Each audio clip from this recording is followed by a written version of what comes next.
It's an absolute honor to be here representing the California Collaborative for Long-Term Services and Supports, a network of nearly 60 statewide and regional organizations working to advance the dignity, health, and independence of older and disabled Californians. On behalf of the Collaborative, I want to thank the organizers of this event. We're delighted to be part of Senior Rally Day. This past year has been truly remarkable. For me, it was marked by tremendous progress.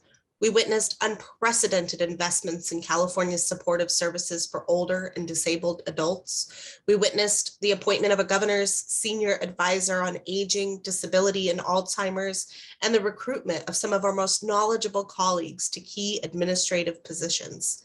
We witnessed the launch of numerous initiatives aimed at coordinating and strengthening the state's fractured system of care, CalAIM, statewide expansion of aging and disability resource connections, a new LTSS dashboard that will help us paint a better picture of utilization, quality, and cost, path funding, new Office of Medicare Innovation and Integration, and maybe most notably, we witnessed the historic release of the Master Plan for Aging, which was developed with robust stakeholder input from many of the talented and passionate individuals here today.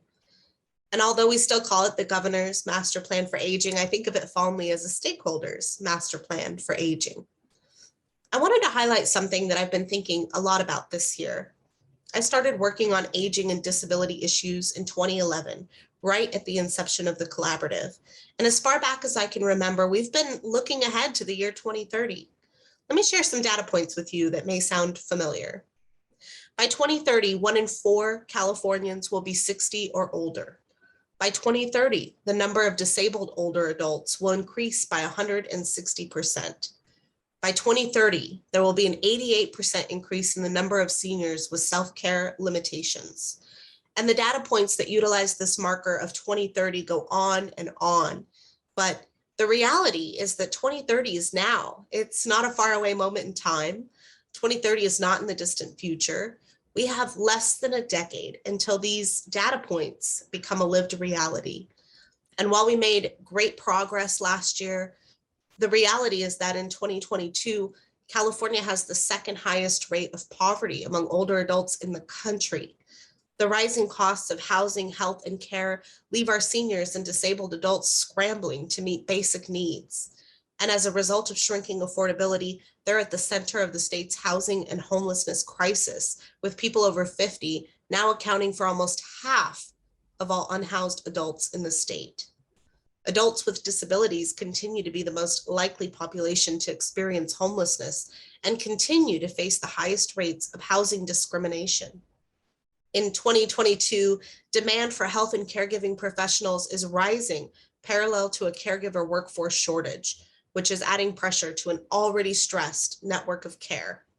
Too many of our older and disabled adults are living without access to the direct care that they need. And this isn't just a challenge with access to care, it's an issue of equity. Direct care workers are largely women, many of whom are immigrants. They earn less than half of California's median annual income, and a quarter fall below the federal poverty line. We don't value our direct caregiving workforce in the same way that we value other professionals. And then there's unpaid family caregivers who are disproportionately Black, Indigenous, Latino, and Asian American women who often have to juggle between caring for a loved one, raising children, going to work, affording skyrocketing out-of-pocket costs, and they're doing all of this with very little support and training. And in 2022, California still has a fractured and underfunded system of care with a patchwork of programs and services that's inequitable and difficult to navigate, particularly in our rural and underserved communities. It's no secret that this fractured system results in poorer health outcomes, increased likelihood of unnecessary institutionalization, and higher costs. So while we made great progress last year, this isn't the time to celebrate. Not yet.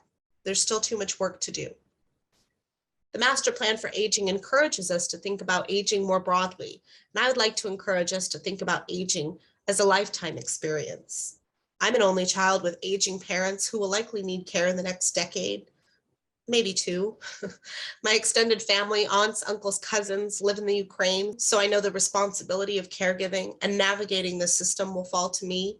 And meanwhile, I'm also aging. And my children, who are projected to live to a median age of 100, are aging, hopefully not too fast. And as we age, as we all experience aging, I hope we can do so with dignity, health, and independence. I hope that we can afford to do so in the setting of our choice with the supports we need, free from abuse and neglect. And this is why the Master Plan for Aging matters, because it moves us towards that vision, not just for the older and disabled adults of today, but for everyone who is on this journey of growing older. The Master Plan for Aging is our collective voice. And now that we have a voice, it's our collective responsibility to make sure that it carries. It is our responsibility to work in tandem with each other and with California's leadership to hold each other accountable so that we can ensure that the stakeholders' Master Plan for Aging results in real, tangible systems transformation. That California's older and disabled adults can experience our collective vision for a healthy and equitable California for all ages and abilities.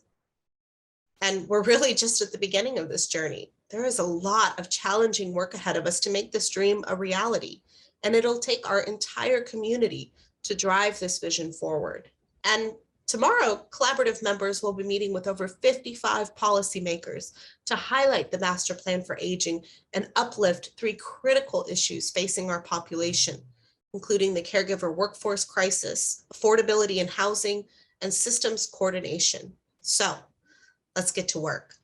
Thank you, everybody.